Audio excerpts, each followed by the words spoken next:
হরে কৃষ্ণা। আজকে সকাল সকাল বেরিয়ে পড়েছিলাম নন্দ উৎসব ও প্রভুপাদের আবির্ভাব তিথি উপলক্ষে। পৌঁছানো মাত্রই দেখলাম যে প্রভুরা কুইজ কম্পিটিশন করছে, তারপর নৃত্য পরিবেশন হলো। নৃত্য পরিবেশন হওয়ার পর আস্তে আস্তে আমি সমস্ত গোপালের ভিডিওটা দেখালাম। দেখো, এখানে যার বাড়িতে যত গোপাল ছিল সবাই কিন্তু সেই দিন ওইখানে উপস্থিত ছিল।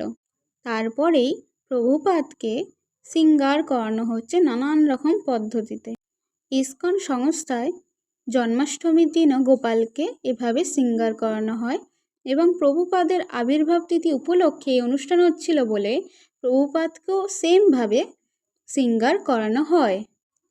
এইখানে একমাত্র দীক্ষিত যে প্রভুরা আছে তারাই এই অংশগ্রহণ করতে পারে। আস্তে আস্তে প্রভুপাদের শৃঙ্গার করানো শেষ হচ্ছে। আমি যতটুকু পেরেছি ততটুকু ভিডিও তুলে ধরার চেষ্টা করেছি। তারপরে হলো শুরু প্রভুপাদের উপলক্ষে কৃষ্ণ ভাবনামৃত কিছু নাটক।